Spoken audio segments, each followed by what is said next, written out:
উচ্চ মাধ্যমিক পরীক্ষা শিক্ষা জীবন, বিশেষ করে উচ্চ শিক্ষা জীবনের জন্য খুবই গুরুত্বপূর্ণ। কারণ কোন শিক্ষার্থী কোন শিক্ষা প্রতিষ্ঠানে বা কোন বিশ্ববিদ্যালয়ে পড়বে, কোন বিষয়ে পড়বে, দেশে পড়বে না দেশের বাইরে পড়বে, এরকম নানান সিদ্ধান্ত নির্ভর করে উচ্চ মাধ্যমিক পরীক্ষার ফলাফলের উপর। এবছর 1 এপ্রিল উচ্চ মাধ্যমিক পরীক্ষা হবার কথা থাকলেও করোনা মহামারীর কারণে 6 মাস ঝুলে থাকার পর সরকার সিদ্ধান্ত জানাচ্ছে এবছর হচ্ছেই না এইচএসসি পরীক্ষা। এসএসসি এবং জেএসসি পরীক্ষার ফলাফলের গড়ের মাধ্যমে নির্ধারণ করা হবে এইচএসসি পরীক্ষার ফলাফল। কিন্তু বিষয়ভিত্তিক মূল্যায়ন বা গ্রেডিংটা কি করে হবে, যারা অনিয়মিত শিক্ষার্থীদের আছে তাদের জন্য মূল্যায়ন কিভাবে হবে, বিভাগ যারা পরিবর্তন করছে বা বিষয় পরিবর্তন করছেন তাদের ক্ষেত্রে মূল্যায়নটা কিরকম হবে, এরকম নানান প্রশ্নের এখনো স্পষ্ট উত্তর শিক্ষার্থীরা পাচ্ছেন না। সেই সাথে বিশ্ববিদ্যালয় ভর্তির পরীক্ষাটা, বিশ্ববিদ্যালয় ভর্তির প্রক্রিয়াটা কেমন হবে সে নিয়েও রয়েছে অনিশ্চয়তা। ইউজিসি জানাচ্ছে বিশ্ববিদ্যালয় ভর্তি পরীক্ষার মাধ্যমেই হবে এবং সেটি গুচ্ছ পরীক্ষা বা কেন্দ্রীয়ভাবে সেই পরীক্ষা হবে। কিন্তু 13 লাখেরও বেশি পরীক্ষার্থী যেহেতু অটো পাসের মাধ্যমে এইচএসসি পাস করে যাচ্ছে, এত বিশাল সংখ্যক শিক্ষার্থীকে উচ্চশিক্ষার সুযোগ দেওয়া যাবে বা ভর্তি করা যাবে বিশ্ববিদ্যালয়গুলোতে, এমন অনেক আলোচনা নিয়ে আজ রাজকাহনে আমার অতিথি হিসেবে আমার সাথে যুক্ত আছেন শিক্ষাবিদ অধ্যাপক ডক্টর সৈয়দ মঞ্জুরুল ইসলাম, আমার সাথে আছেন তথ্য প্রযুক্তি বিশ্লেষক অধ্যাপক ডক্টর এম কায়কোবাদ, এবং আছেন চেয়ারম্যান এবং আছেন এইচএসসি ফল মূল্যায়ন কমিটির সদস্য সচিব ও ঢাকা মাধ্যমিক ও উচ্চ মাধ্যমিক শিক্ষা বোর্ডের চেয়ারম্যান অধ্যাপক মোহাম্মদ জিয়াউল হক।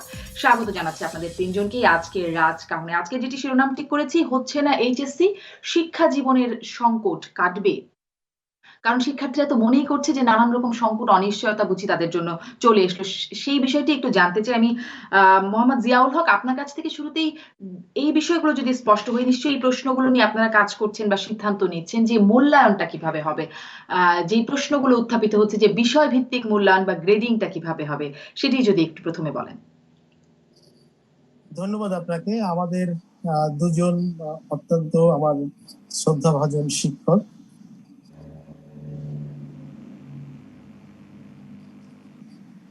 এখানে উপস্থিত আছেন। আমি মূলত স্যারদের যে পরামর্শগুলি এই সকল বিষয়ে আমাদের সম্মানিত শিক্ষক মন্ডলী যে পরামর্শ দিবেন, সেই পরামর্শগুলি আসলে আমি শুনবার জন্য অধীর আগ্রহে আমিও অপেক্ষা করছি।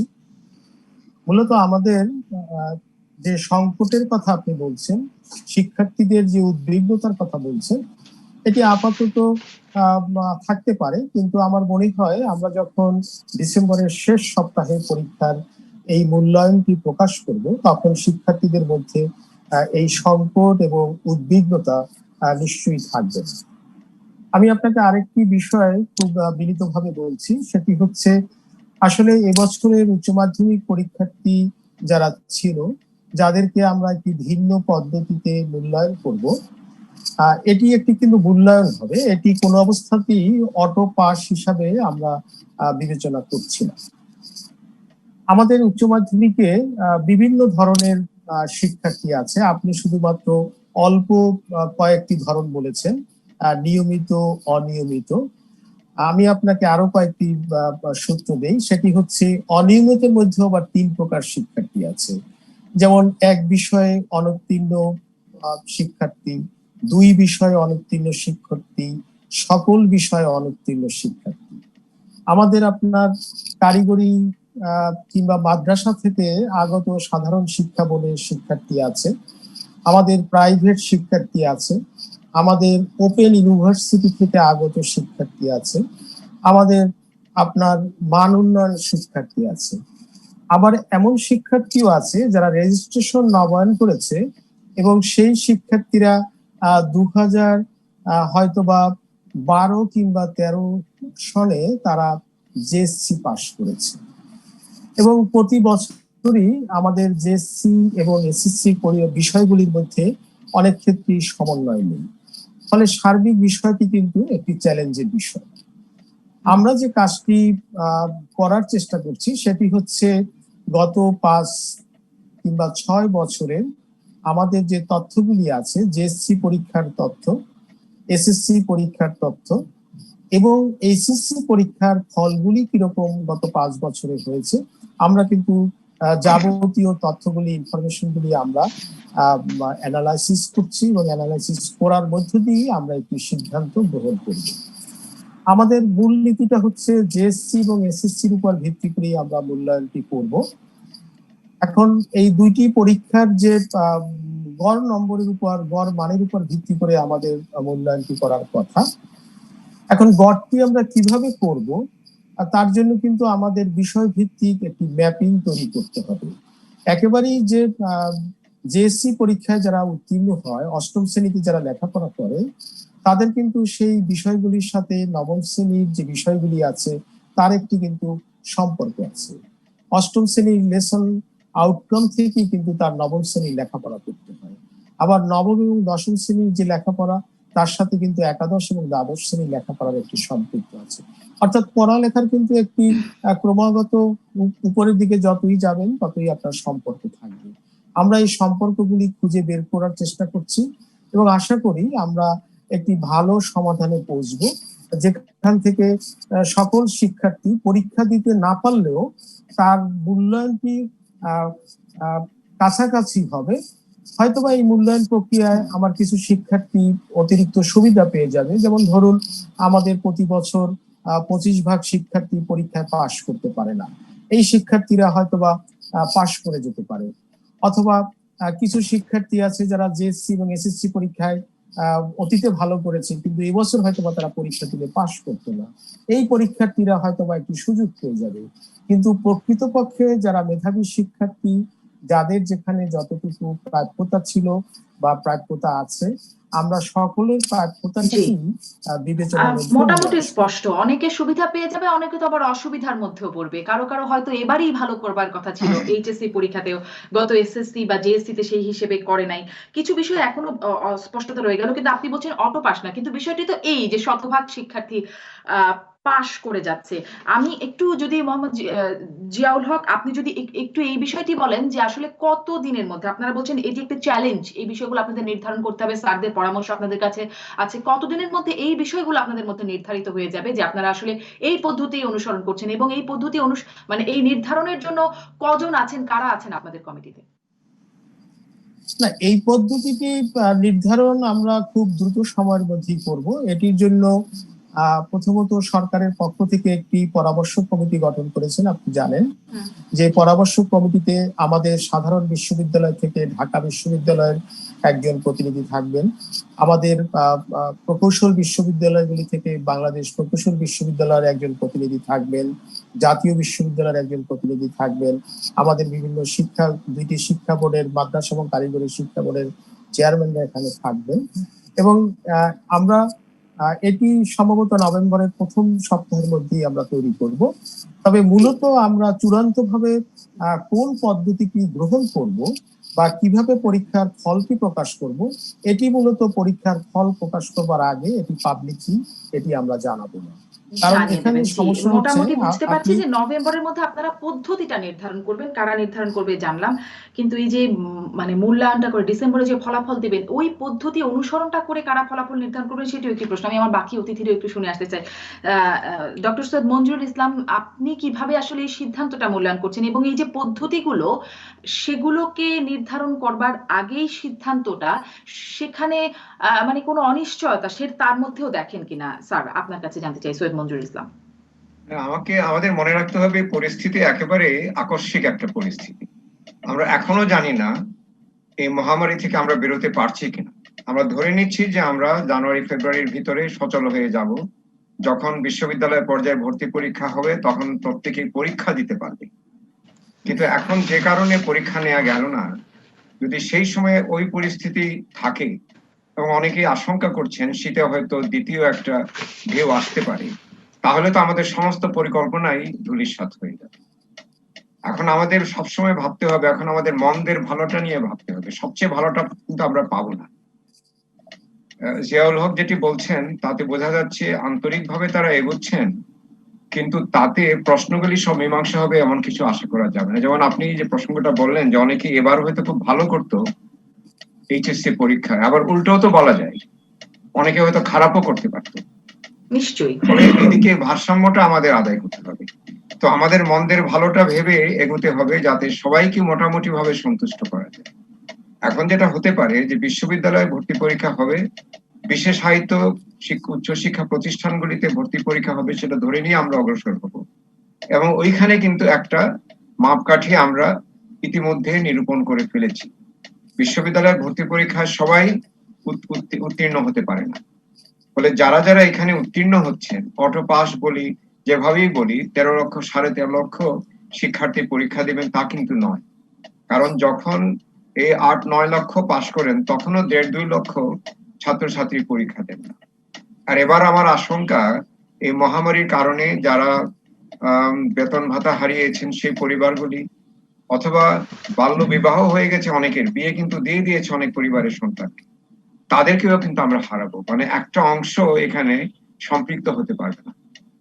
এবং আমি তো আজকেই দেখলাম কাগজে যে সবগুলি কলেজ উচ্চশিক্ষা প্রতিষ্ঠান মিলে আমাদের 12 লক্ষ আসন আছে। কাজে আসনের সংকট হবে সেটি বলা যায় না, সংকট হবে বিশেষায়িত বিশ্ববিদ্যালয়গুলিতে এবং পাবলিক বিশ্ববিদ্যালয়। কিন্তু সেখানে যদি আমরা ভালোভাবে পরীক্ষা নেই তাহলে মানের শিক্ষার্থী আমরা গ্রহণ করতে পারব। নিম্নমানের শিক্ষার্থী যাতে না আসে, আমি একজন শিক্ষক হিসেবে নিম্নমান উচ্চমান কথাটা বলতে একটা অমানসিক ব্যাপার হয়ে যাচ্ছে, কিন্তু আমাদের তো একটা মাপকাঠি চাপাতে হয় যে এই পরীক্ষার্থী ভালো এই মন্দ এই বিষয়টা আমাদের করতেই হবে। তো আমাদের ভর্তি পরীক্ষাটা এমন ভাবে করতে হবে যাতে মেধাবী যারা তারা পুরস্কৃত হয়, আর যারা মেধাবী নয় তারা যদি কোনোভাবে ঢুকতে পারে তাহলে তারা মেধার স্বাক্ষর রাখতে পারবে, কিন্তু একজন মেধাবী বাদ দিয়ে যেন আমরা কম মেধাবীকে না নিই। বিশেষায়িত শিক্ষা প্রতিষ্ঠানে সেটি অনেক সহজ, কিন্তু আমার মনে হয় এখানে আরো 3টি খুব সংক্ষেপে বলি। মূল্যায়নের জন্য দেখলাম অনেকেই দাবি করছেন যে কলেজের যে পরীক্ষাগুলি হয়েছে, প্রস্তুতি পরীক্ষা, টেস্ট পরীক্ষা যাকে বলছি আমরা, সেগুলিকেও যেন বিচার বিবেচনায় নেওয়া হয়। এখন সব কলেজে মূল্যায়ন হয়েছে কিনা আমি জানি না, যদি না হয়ে থাকে সেখানে বৈষম্য হতে পারে, কিন্তু টেস্ট পরীক্ষা হয়তো অনেক জায়গাতেই নেওয়া হয়েছে। আমাদের মনে রাখতে হবে জেএসসি যোগ এসএসসি এটি উচ্চ শিক্ষার মাপকাঠি হতে পারে। সেখানে এইচএসসি ক্লাসগুলিতে যাতে কোনো না কোনো ভাবে তাদের পরীক্ষা নেওয়া হয়েছে সেগুলির প্রতিফলনটা ঘটে, আমি সেই অনুরোধটা রাখবো। কারণ একেবারে জেএসসি এইচএসসি এসএসসি নিয়েই যদি আমি চলে যাই উচ্চশিক্ষায়, সেখানে শিক্ষার্থীদের 2 বছরের মেধার মূল্যায়নটা আমরা করতে পারছি না, এবং ভর্তি পরীক্ষা সবসময় যে 2 বছরের মূল্যায়ন করে থাকে তাও কিন্তু। তো সেই জন্য এখানে প্রস্তুতি পরীক্ষা যেখানে নেওয়া হচ্ছে টেস্ট পরীক্ষা, সেগুলিকে একটু বিবেচনায় নেওয়া হোক। শ্রেণীভিত্তিক যে সমস্ত পরীক্ষা নেওয়া হচ্ছে সেগুলিকে নেওয়া হোক, কারণ এগুলির সঙ্গে উচ্চশিক্ষার একটা সংযুক্তি আছে। জি স্যার, অনেক ধন্যবাদ। আপনার দুটি পরামর্শ অন্তত পেলাম। ডক্টর কায়কোবাদ, আপনার কাছেও স্যার জানতে চাই যে এই সিদ্ধান্তটা মন্দের ভালো, যেটি সৈয়দ মঞ্জুর ইসলাম স্যার বলছিলেন, আসলে আপনি মন্দের ভালো মনে করলেন, মন্দের মধ্যে সবচেয়ে ভালো এটিই হলো কিনা ডক্টর কায়কোবাদ, সেটিও জানতে চাই। এবং আসলে আপনার যেহেতু পদ্ধতিটা এখনো চূড়ান্ত হয়নি, আপনি কি কি পরামর্শ দেবেন? এই পরামর্শগুলোর অপেক্ষা করছেন মোহাম্মদ জিয়াউল হক তেমনটি বলছিলেন। কি কি পরামর্শ, কয়েকটি বিষয় যদি একটু বলেন ডক্টর কায়কোবাদ।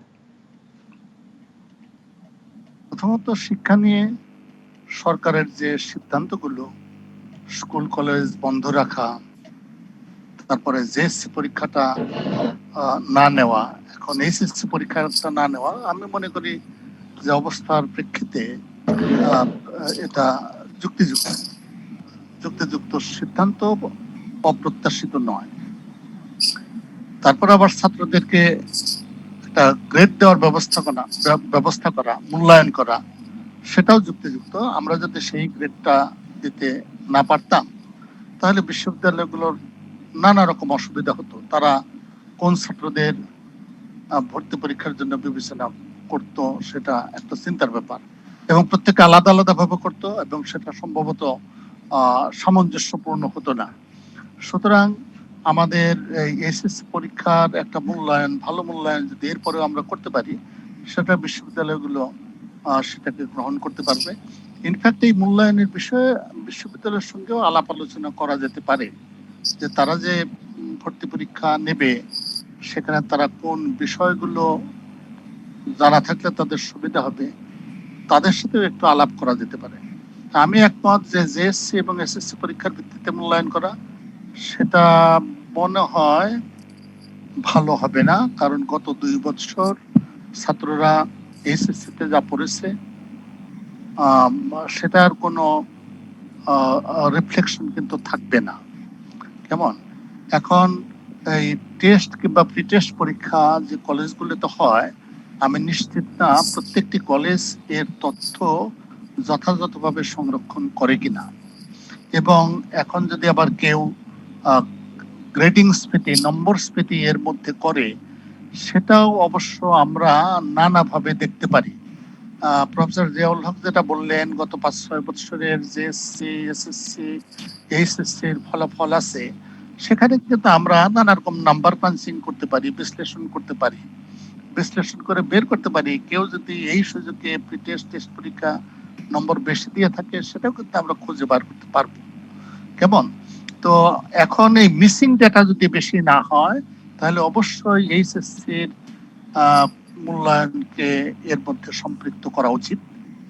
এবং আমরা জানি মঞ্জুর স্যার যেটা বললেন যে এখানে যেহেতু আমরা পরীক্ষাটা নিচ্ছি না, আমরা যে রকম মূল্যায়নই করি না কেন, এক দল থাকবে যারা বলবে যে মূল্যায়নটা ভালো হয়নি, আর এক দল খুবই খুশি হবে, তাদের মূল্যায়নটা তাদের পক্ষে যাবে বলে। আমরা সবাইকে সন্তুষ্ট করতে পারবো না, এমন কোনো মূল্যায়ন পদ্ধতি নাই যেটা আমরা সবাইকে সন্তুষ্ট করতে পারবো। আমাদের কি করতে হবে, অসন্তুষ্টিটা মিনিমাইজ করতে হবে, যথাসম্ভব কম অসন্তুষ্টি যাতে হয়। এর জন্য ম্যাথমেটিক্যাল বিভিন্ন মেথড আছে যেটা আমরা ব্যবহার করতে পারি, যে কোরিলেশন, রিগ্রেশন অ্যানালাইসিস করতে পারি, যাতে করে আমরা জেএসসি বলি, এসএসসি বলি বা প্রি টেস্ট পরীক্ষার ফলাফলের ভিত্তিতে এইচএসসির ফলাফল তাদের কি রকম হতে পারতো। যারা ভালো পড়ালেখা করেছে তারা হয়তো আরো বেশি নম্বর পেত, যারা পড়ালেখা খারাপ করেছে তারা হয়তো কম নম্বর পেত, কিন্তু সেটা তো দেখার আসলে আমাদের এখন সুযোগ নাই। আমাদের যে ডেটা গুলো আছে, JSC, SSC, pre test, test, এর ভিত্তিতে তাদের অ্যান্টিসিপেটেড এইচএসসি এর কি ফলাফল হবে সেটা কিন্তু আমরা বের করতে পারি। এটা একটা চমৎকার একটা সমস্যা হবে। এই সমস্যাটা যদি আমরা ভালোভাবে অ্যানালাইসিস করি, অবশ্যই আমরা আমাদের শিক্ষা ব্যবস্থা সম্পর্কে জানতে পারবো, এর দৈন্য কোথায়, এর শক্তি কোথায়, এগুলো সবই কিন্তু বের করতে পারবো। আমাদের অনেক ডেটা আছে, তো দুর্ভাগ্যজনক ভাবে সেই ডেটা আমরা অ্যানালাইসিস করি না, মাইনিং করি না। একটা দেশ সীমিত সম্পদের দেশ হিসেবে আমাদের এই ডেটা মাইনিং করা উচিত, যাতে নাকি অল্প রিসোর্স ইনভেস্ট করে আমরা আমাদের শিক্ষার মান বাড়াতে পারি। এর জন্য আমাদের এই ডেটা মাইনিং গুলো করা উচিত। আমরা সম্ভবত এই যাবৎ করি নাই, অন্তত বাইরে আমরা বুঝতে পারছি না যে আমরা এটা করি। যেমন এত প্রয়োজনীয়তার ফলাফল সাপেক্ষে এবারে আমাদের হয়তো কাছে করবো। আছে, ডক্টর এত কায়কোবাদ একটু কি তথ্য সংক্ষেপে আছে। আমাদেরকে এই ধারণাটা দিবেন যে বিভিন্ন দেশে, যেসব দেশের শিক্ষা ব্যবস্থাকে আমরা অনুকরণীয়, অনুসরণীয় বলে থাকি, তারা কি করছে এই বাস্তবতায়? এই তো ইংরেজি মিডিয়াম যেটা, ওরাও কিন্তু একটা অ্যান্টিসিপেটেড গ্রেড দিচ্ছে আর কি। এখন তো উপায় নাই, ওরাও কিন্তু অ্যান্টিসিপেটেড গ্রেড দিচ্ছে। আমাদের পার্শ্ববর্তী দেশ পরীক্ষা নিতে যে পরীক্ষা কিন্তু বন্ধ করে দিয়েছে। সুতরাং আমার মনে হয় যে পরীক্ষা না নেওয়ার যে সিদ্ধান্ত, সেটা এটা ঠিকই আছে। আমরা যদি আমাদের স্বাস্থ্য ব্যবস্থা দেখি, আমাদেরকে ওই রকম রিস্কের মধ্যে না যাওয়াটাই সঠিক হয়েছে। তবে এই যে মূল্যায়নের বিষয়টা, এখানে কিন্তু চমৎকার সুযোগ আছে। আমরা খুব ভালোভাবে ডেটা মাইনিং করতে পারি এবং ছাত্রদের, আমরা জানি যে সবাইকে সন্তুষ্ট করতে পারবো না। কোন পদ্ধতি, যখন একটা পদ্ধতির পরিবর্তন হবে, একদল থাকবে যে তারা বঞ্চিত হলো, আর একদল সুবিধাপ্রাপ্ত হবে, এগুলো থাকবেই। এখন এটাকে কেমনে মিনিমাইজ করতে পারি, সেটা হলো আমাদের লক্ষ্য হওয়া উচিত। এবং এর জন্য স্যার, আপনারাও ম্যাথমেটিক্যাল কি এই পরামর্শ মডেলিং সেই আছে। পরামর্শ কমিটিকে দেবেন? ডক্টর কায়কোবাদ, আপনি বলছেন চমৎকার সুযোগ আছে, চমৎকার পদ্ধতি আছে, সেই পরামর্শগুলো কি আপনারাও পরামর্শ কমিটিকে দেবেন? মানে আমাদের কাছে চাইলে অবশ্যই দেবো, আমরা সেই সহায়তা অবশ্যই দেবো। এবং আশা করি প্রফেসর জিয়াউল হক বুঝতে পারলেন যে আমি কি বলতে চাচ্ছি। এখানে চমৎকার একটা সুযোগ আমাদের আছে। আমরা কখনো আমাদের এই স্কুল কলেজে যে পরীক্ষা নিয়ে, এগুলো নিয়ে দারুণ ভাবে গবেষণা করিনি, অন্তত বাইরে আমি কখনো এর প্রকাশ দেখি নাই, বাইরে কখনো এর প্রকাশ দেখিনি। তাহলে হাজার হাজার ছাত্র জিপিএ 5, তারপর তারা ফেল করে ঢাকা ইউনিভার্সিটি টেস্ট, এটা কিভাবে হয়, কেন এটা হইলো? নিশ্চয়ই আমরা সেই গবেষণাটা করি না। এইটা একটা চমৎকার সুযোগ সেই গবেষণাটা করার জন্য, আমরা যাতে এই সুযোগটাকে কাজে লাগাই।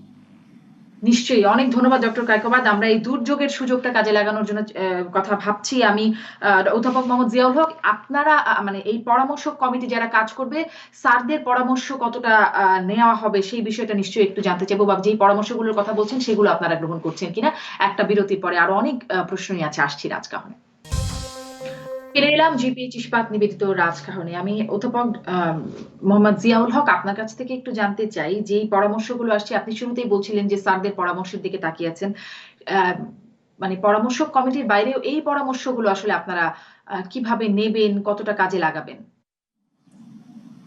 হ্যাঁ, স্যাররা যে পরামর্শগুলি দিচ্ছেন অত্যন্ত খুবই চমৎকার পরামর্শ। আমরা অবশ্যই স্যারদের এই পরামর্শগুলি নিব এবং আমাদের যে মূলত যে পরামর্শ কমিটি যেটি তৈরি হয়েছে সেখানে আমরা এটি অবশ্যই উপস্থাপন করব। তারপরেও আমি দু একটি বিষয়ে বলি, স্যারদের আরো সুবিধা হবে। সেটি হচ্ছে যে আমাদের কিন্তু অনেকগুলি বিকল্প পথ ছিল এই মূল্যায়নের। তার মধ্যে একটি হচ্ছে যে একাদশ শ্রেণী এবং দ্বাদশ শ্রেণীর যে পরীক্ষা দুটি হয়, সেই পরীক্ষা দুটিতে শিক্ষার্থীদের কি ফল হলো তার উপর ভিত্তি করে আমরা যদি এসএসসির ফলটিকে যুক্ত করে ফল প্রকাশ করতে পারি তাহলে ফলটির অবস্থা কি দাঁড়াবে। আমরা স্যার এই নিয়ে কিন্তু কাজও করেছি। আমরা ঢাকা মহানগরী, ঢাকার বাইরে প্রত্যন্ত অঞ্চলের কয়েকটি শিক্ষা প্রতিষ্ঠানকে আমরা স্যাম্পল হিসেবে নিয়েছিলাম।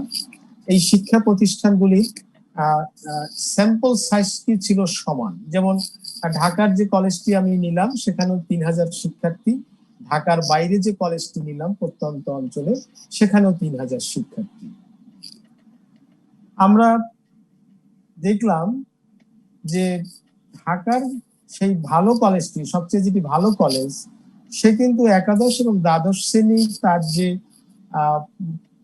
পরীক্ষার যে ফল সেটি সে সংরক্ষণ করেছে। কিন্তু ওই যে প্রত্যন্ত অঞ্চলে যে শিক্ষা প্রতিষ্ঠানকে আমি বেছে নিলাম তার ফলটা কিরকম দেখার জন্য সেটি কিন্তু আমি আর তার কাছ থেকে পাচ্ছি না, কারণ সে এই ফলটি সংরক্ষণই করেনি এবং এই ফলটি যে সংরক্ষণ করার প্রয়োজন আছে এটিও কিন্তু তার মাথায় কখনো ছিল না। আমাদের কিন্তু যে 7,500 শিক্ষা প্রতিষ্ঠান কার্যকরী আছে কলেজ পর্যায়ের এইচএসসি পরীক্ষায় যারা অংশগ্রহণ করে, তাদের মধ্যে আমার যতদূর ধারণা যে সর্বোচ্চ 2 থেকে 300টি শিক্ষা প্রতিষ্ঠান আছে। তার অধিকাংশই ঢাকা মহানগরীর খুব ভালো ভালো শিক্ষা প্রতিষ্ঠান। এর বাইরে কিন্তু সকল শিক্ষা প্রতিষ্ঠানই এই একাদশ এবং দ্বাদশ শ্রেণীর যে পরীক্ষার যে ফল সেটি যথাযথভাবে সংরক্ষণ করে না। আরেকটি সমস্যা, সেটিকে আমলে নিয়ে ফলাফল তৈরি করার সুযোগটি ঠিক হচ্ছে না অধ্যাপক মোহাম্মদ জিয়াউল হক, যেটি আমরা বুঝতে পারছি আপনার কথা থেকে। একটু যদি এটিও বলেন, বিশ্ববিদ্যালয় ভর্তি নিয়ে যে অনিশ্চয়তা দেখা দিচ্ছে, সেক্ষেত্রে আপনাদের মানে পরামর্শ কমিটি থেকেই কোনো পরামর্শ থাকবে কিনা, যে যেমন আমরা জানি বিশ্ববিদ্যালয় ভর্তিতে এসএসসির একটা শতাংশ থাকে, এইচএসসির একটা শতাংশের যোগ করে একটা নম্বর যোগ হয়। আপনাদের এই পরামর্শ কমিটি থেকে একটা সিদ্ধান্ত যাবে কিনা যে কিভাবে সেটি করা হবে? না, আমাদের এই পরামর্শ কমিটি বিশ্ববিদ্যালয়ের যে ভর্তি কার্যক্রম সেখানে তো আর কোনো সিদ্ধান্ত তারা দিতে পারবে না। তবে আমরা আমাদের এই পরামর্শ কমিটিতে কিন্তু আমরা বিশ্ববিদ্যালয়ের প্রতিনিধি রেখেছি এই কারণেই যে তাদের মতামতের উপর ভিত্তি করেই আমরা মূলত আমাদের কাজটি চূড়ান্ত করব। যদি তাদের মতামতের উপর ভিত্তি করে আমরা কাজটি চূড়ান্ত করি তাহলে নিঃসন্দেহে বিশ্ববিদ্যালয়ের মতটাই এখানে প্রতিফলিত হবে। তো আমার ধারণা বিশ্ববিদ্যালয় ভর্তির বিষয়টি আমার দর্শকরা নিশ্চয়ই শিক্ষার্থীরাই আছেন যারা প্রশ্ন করছেন সেটি জানতে চাইবো। তবে একটা বিষয়, যেহেতু যেটি সৈয়দ মঞ্জুরুল ইসলামও বলছিলেন যে শীত আসছে, করোনা বাড়তে পারে, একটা অনিশ্চয়তা মানে করোনার অনিশ্চয়তা রয়ে গেছে, সামনে এসএসসি পরীক্ষা ফেব্রুয়ারিতে, শীতের মধ্যে প্রকোপ বাড়বে এরকম ধারণা মাননীয় প্রধানমন্ত্রী যেটি দিচ্ছেন, তখন আসলে সেখানেও কি এই নজিরটি দেখা যেতে পারে বা দেখা হতে পারে, সেরকমটা হতে পারে মোহাম্মদ জিয়াউল? না, সামনের যে এসএসসি পরীক্ষা সেটি এখানে কিন্তু একইভাবে করা যাবে না। এবারে এইচএসসি পরীক্ষার্থীদের কিন্তু পরিস্থিতিটা ভিন্ন, একেবারেই ভিন্ন। এটা ভিন্ন এ কারণে যে তারা কিন্তু তাদের কোর্সটি কমপ্লিট করেছিল, তারা একেবারে পরীক্ষার চূড়ান্ত প্রস্তুতি নিয়েই তারা পরীক্ষায় হলে যাওয়ার জন্য তারা অবস্থান করছিল। কিন্তু যারা আগামীতে 2021 সালে তারা এসএসসি পরীক্ষা দিবে তারা গত 7 মাস পর্যন্ত তারা তাদের শ্রেণী কার্যক্রমের সাথে সম্পৃক্ত নেই। এসএসসি পর্যায়ে, মাধ্যমিক পরীক্ষার পর্যায়ে কিংবা উচ্চ মাধ্যমিক যে আগামী বছরে যে উচ্চ মাধ্যমিক পরীক্ষা আছে, তারাও কিন্তু তাদের কোর্সটি কমপ্লিট করতে পারে না। এটি সম্ভবত কখনোই হবে না যে এই পর্যায়ে কোর্স কমপ্লিট না করে, আমরা মূল্যায়ন যেভাবেই করি না কেন, কোর্স কমপ্লিট না করে এই মূল্যায়নটি সম্ভবত হবে না। সেজন্য অবশ্যই আমাদেরকে কিছুটা সময় তো নিতেই হবে। শ্রেণীর যে প্রতিটি শ্রেণী থেকে যে পরবর্তীতে শ্রেণীতে ওঠার যে পরীক্ষা, তাদের জন্য কি হচ্ছে? তাদেরও তো আসলে মূল্যায়নটা মানে পুরো কোর্স প্রক্রিয়াটা সেভাবে সমাপ্ত হয়নি, হয়তো কিছু অনলাইনে হয়েছে। তাদের জন্য কি হচ্ছে? তারাও কি সবাই এরকম শতভাগ পাস করে বা অটো প্রমোশন পেয়ে যাচ্ছে? আমাদের এখানেও আমাদের কিছু বিবেচনার বিষয় আছে। যেমন আমাদের মাধ্যমিক পর্যায়ে কিন্তু আমরা কয়েকটা ভাগে ভাগ করি। ষষ্ঠ এবং সপ্তম শ্রেণী এক ধরনের ভাগ আছে, অষ্টম শ্রেণী একটি ভিন্ন প্রকৃতি, আবার নবম দশম শ্রেণী মিলে একটি। যেমন ধরুন, ষষ্ঠ এবং সপ্তম শ্রেণীতে যদি কোনো শিক্ষার্থী তার লেসন কমপ্লিট না করেও পরবর্তী শ্রেণীতে উত্তীর্ণ হয়, আমরা কিন্তু পরবর্তী শ্রেণীর সাথে তার পূর্ববর্তী লেসনটিকে সম্পৃক্ত করে যুক্ত করে দিতে পারবে। কিন্তু অষ্টম শ্রেণী থেকে তাকে পড়েও উঠতে হবে। আর নবম এবং দশম শ্রেণী, নবম শ্রেণীতে যদি আমার কোনো কোর্স বাকি থাকে, সেটি কিন্তু আমরা দশম শ্রেণীতে পাঠদান করব, কারণ দুটি একই কোর্স। একাদশ এবং দ্বাদশ শ্রেণীর ক্ষেত্রেও তাই। আবার এই দুই ক্লাসে কিন্তু কোর্সটি বাকি রেখে তার কিন্তু কোনো ধরনের পরীক্ষা গ্রহণ করা সম্ভব না, কারণ পরবর্তী শ্রেণী মোটামুটি বুঝতে পারছি। ধন্যবাদ মোহাম্মদ জিয়াউল হক। অনেকগুলো যদি থেকেই যাচ্ছে। ডক্টর মঞ্জুরুল ইসলাম, আপনার কাছ থেকে একটু জানতে চাই, আমি আমার যারা কমেন্ট করছেন তাদের কথা বলি, তাহলে সবই মনে হয় বিশ্ববিদ্যালয়ে ভর্তি নিয়ে এখন তারা উদ্বিগ্ন। তাদের জন্য স্যার কি পরামর্শ দেবেন যারা আসলে বিশ্ববিদ্যালয়ে ভর্তি নিয়ে উদ্বেগ প্রকাশ করছে? তারা চিন্তা করছে যে তাদের, যে প্রশ্নটা আমি করছিলাম, যে তাদের আসলে এসএসসি জেএসসি থেকে মার্কসটা কিভাবে যোগ হবে, সেখান থেকে কতটা তারা সুবিধা অসুবিধা পাবে, এই বিষয়ে স্যার তাদের জন্য যদি কিছু বলেন। যেহেতু বিশ্ববিদ্যালয়ে ভর্তির একেবারে সর্বশেষ ধাপ ছিল এইচএসসি পরীক্ষা, সেটি না নেওয়া হলে জেএসসির মার্কস সেখানে প্রতিফলিত হবে আমার কিভাবে, সেটি আমি বুঝতে পারছি। ফলে আমার মনে হয় বিশ্ববিদ্যালয়গুলিতে ওই জেএসসি এবং এসএসসির যে যোগফল ছিল সেটি বাদ দিয়ে আমরা শুধু এসএসসিটা রাখতে পারি। যেমন আগে ছিল এসএসসি এবং এইচএসসির সমন্বিত ফল হিসাবে 100 মার্ক, আর বাকি 100 ছিল তার যে পরীক্ষাটা, সেটার উপর। আমরা এখন এসএসসির মার্কস রেখে পরীক্ষাটা একটু বাড়িয়ে দিতে পারি, সেটি হয়তো সম্ভব।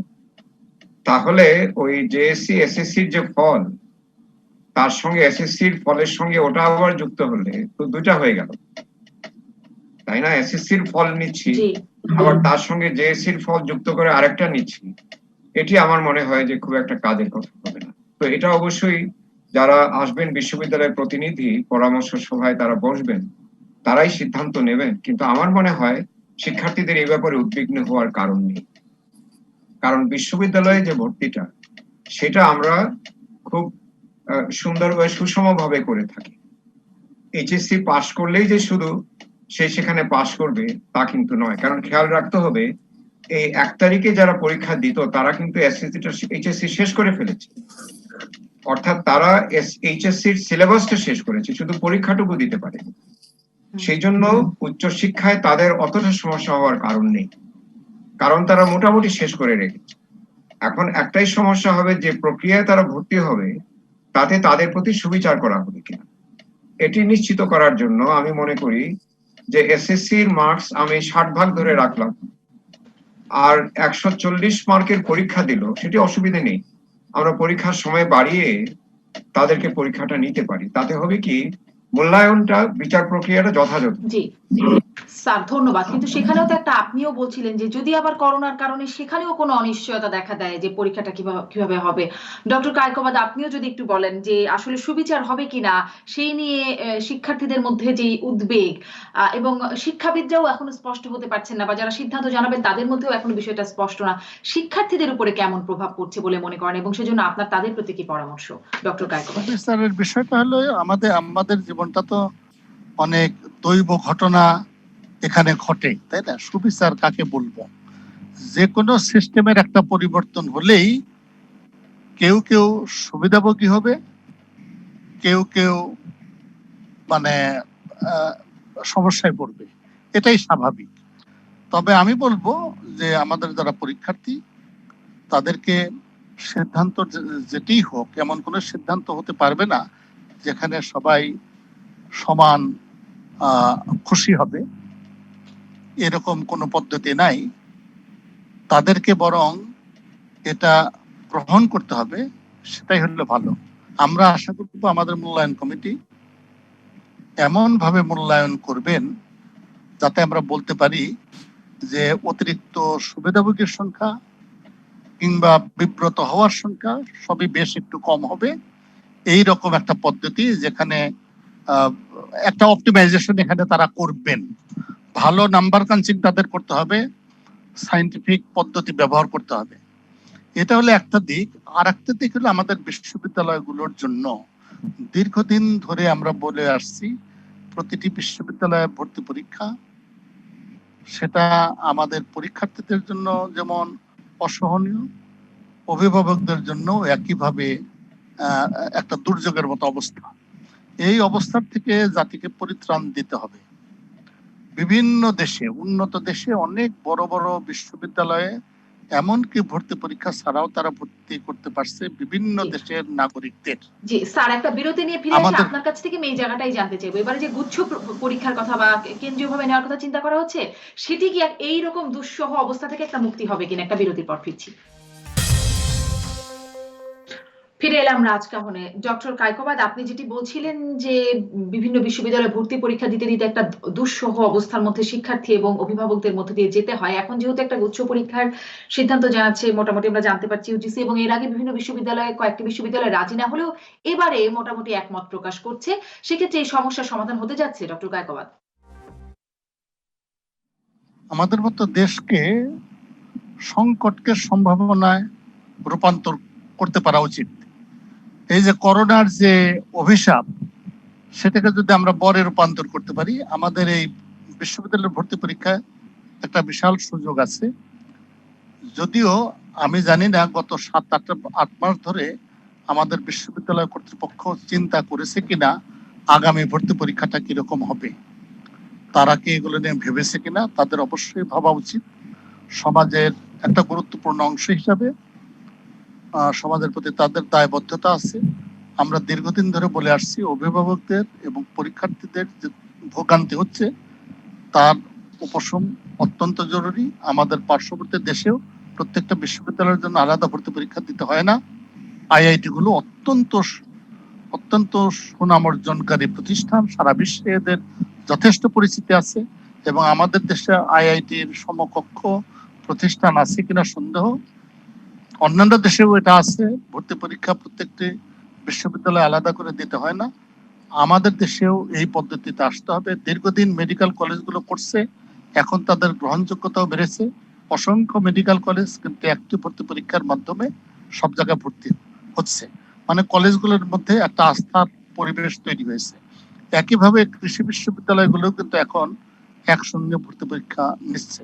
এখন আমাদের প্রকৌশল বিশ্ববিদ্যালয় এবং সাধারণ বিশ্ববিদ্যালয়গুলোকে এইরকম একটা অবস্থানে আসতে হবে।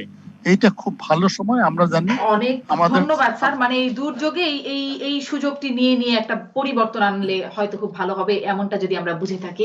সৈয়দ মঞ্জুরুল ইসলাম, আপনার কাছ থেকে আপনিও যদি এই বিষয়ে একটা মূল্যায়ন দেন, সেই সাথে সাথে ছোট্ট করে এটিও যদি বলেন, 2 মিনিট আপনার কাছে হয়তো ম্যাক্সিমাম শুনতে পারবো, যে বিকল্পভাবে দীর্ঘদিন, সেই তো 17ই মার্চ থেকে সব বন্ধ, বিকল্পভাবে যে অনলাইনে ক্লাস হচ্ছে সেটির প্রভাব কেমন হচ্ছে, কার্যকারিতা কি বাড়ছে কিনা দিনে দিনে? স্যার, অনলাইনের যে ক্লাস হচ্ছে সেটি তো আসল ক্লাসের ধারে কাছে নেই। একটা সমস্যা দেখা দিচ্ছে যে 30% ছাত্রছাত্রী পাবলিক বিশ্ববিদ্যালয়ে 30 থেকে 40 সেখানে অংশগ্রহণ করতে পারছে। একটা ডিজিটাল বৈষম্য তৈরি হচ্ছে। সরকারের কাছে আমি আবেদন রেখেছিলাম যে সরকার নিজে উদ্যোগ নিয়ে একটা ল্যাপটপ এবং ডিজিটাল ইন্টারনেট সংযুক্তি সহ প্রত্যেক শিক্ষার্থী যারা অসচ্ছল তাদের কাছে পৌঁছে দিলে সেই বৈষম্য দূর হতো। সেটি না হওয়া পর্যন্ত অনলাইন শিক্ষাটা খুবই আংশিক শিক্ষা বলে আমরা গ্রহণ করবো। এটি হওয়া উচিত নয়। অনলাইন শিক্ষায় সবার সংযুক্তি প্রয়োজন। তার জন্য সরকার উদ্যোগ নিতে হবে, কারণ সরকারের হাতে টাকা পয়সা, বিভিন্ন ব্যাংক এবং প্রতিষ্ঠানকে সিএসআর অ্যাক্টিভিটিজের অধীনে নিয়ে এসে যারা সচ্ছল পরিবার থেকে আসে না তাদের কাছে ইন্টারনেট সহ একটা ল্যাপটপ পৌঁছে দিতে হবে। তাহলে একটা বৈপ্লবিক পরিবর্তন। আর টেলিভিশনের মাধ্যমে সবগুলি প্রাইভেট চ্যানেলকে যে বিটিভির খবরটা শোনাতে হয় দুপুর 2:30 2টার খবর, সেটি না শুনিয়ে বরঞ্চ 1 ঘন্টা প্রতিদিন ক্লাস নিলে আমার মনে হয় স্কুলের শিক্ষার্থীদের একটা অভাব দূর হবে। আর যদি আমরা স্কুলগুলিতে টেলিভিশন পৌঁছে দিই, একটা শ্রেণী কক্ষে অনেকে টেলিভিশন দেখেও সেটি করতে পারে। এখন তো বহু অ্যাপ তৈরি হয় শিক্ষামূলক, বাইজু নামে একটা আছে, তারা করছে। এগুলির মাধ্যমে যদি আমরা সচিত্রভাবে টেলিভিশনের মাধ্যমে শেখাতে পারি আর প্রশিক্ষণ দিতে পারি শিক্ষকদের, তাদেরকে প্রণোদনা দিতে পারি, তাহলে অনলাইন শিক্ষাটা আমাদের সত্যিকার অর্থে ভালো হবে। ভবিষ্যতে আমরা in campus in person teaching এর পাশাপাশি অনলাইনটা যদি সংযুক্ত করি, তাহলে আমাদের শিক্ষা ব্যবস্থা অনেকটাই পূর্ণাঙ্গ। অনেক ধন্যবাদ স্যার, অনেক ধন্যবাদ আপনাকে। আমি অধ্যাপক মোহাম্মদ জিয়াউল হক, আপনার কাছ থেকে আসলে সবশেষ এটিই জানতে চাইবো, যেহেতু আমাদের হাতে আর খুব বেশি সময় পাবো না, যে শিক্ষার্থীদের মধ্যে বা পরীক্ষার্থীদের মধ্যে যে অনিশ্চয়তা, সংকটের একটা মানে তারা যে একটা দুশ্চিন্তার মধ্যে দিয়ে যাচ্ছে, তাদের জন্য আপনি কিছু বলবেন কিনা, আপনার কোনো পরামর্শ বা কোনো আশ্বাস? শিক্ষার্থীদের অনিশ্চয়তা এবং উদ্বেগ, উৎকণ্ঠা এর মধ্যে থাকার কোনো আছে বলে আমি কিছু মনে করছি না। কারণ আমরা একটি সিদ্ধান্ত ইতিমধ্যেই জানিয়ে দিয়েছি যে পরীক্ষাটি হচ্ছে না, এবং আমরা একটি মূল্যায়ন করব, এবং সেই মূল্যায়নটিতে আমরা সর্বোচ্চ চেষ্টা করব যেন আমাদের কোনো শিক্ষার্থী ক্ষতিগ্রস্ত না হয়। যদি এই মূল্যায়নের মধ্যে দিয়ে কোনো শিক্ষার্থী লাভবান হয়, তাতে আমাদের এই মুহূর্তে কিছু করবার নেই, কিন্তু আমরা অত্যন্ত সতর্ক যেন আমাদের কোনো শিক্ষার্থীরা এই মূল্যায়নের মধ্যে দিয়ে ক্ষতিগ্রস্ত না হয়। এবং আমার ধারণা যে এই মূল্যায়ন যেটি আমরা করে দেব, আমাদের সকলের প্রচেষ্টায়, সকলের পরামর্শ নিয়ে যে মূল্যায়নটি আমরা করব, সে মূল্যায়নটি যখন এটি প্রকাশিত হবে, তখন অবশ্যই সে মূল্যায়নটি আশা করি সকলের কাছে গ্রহণযোগ্য হবে। জি, যৌক্তিক না হলে কি হবে মোহাম্মদ জিয়াউল হক, এক লাইনে যদি বলেন, যদি কেউ যৌক্তিক মনে না করে? এখানে আপনার আমরা যৌক্তিক মনে যদি না করে, তারও তার কারণটা সঠিকভাবে ব্যাখ্যা করতে হবে, কি কারণে তিনি যৌক্তিকটা মনে করছেন না। আমরা তো আসলে স্যার কিন্তু অনেকগুলি কথা বলেছেন, যে শিক্ষার্থী পাশ করার কথা ছিল না সেও কিন্তু পাশ করে যাচ্ছে। তার মানে যৌক্তিক না মনে করলেও একটা প্রক্রিয়ার মধ্য দিয়ে যাওয়ার সুযোগ আছে। অনেক ধন্যবাদ মোহাম্মদ জিয়াউল হক, অনেক ধন্যবাদ ডক্টর কায়কোবাদ এবং ডক্টর সৈয়দ মনজুরুল ইসলাম, আপনাদের তিনজনকে আজকের মতো বিদায় নিচ্ছি রাজকাহন থেকে।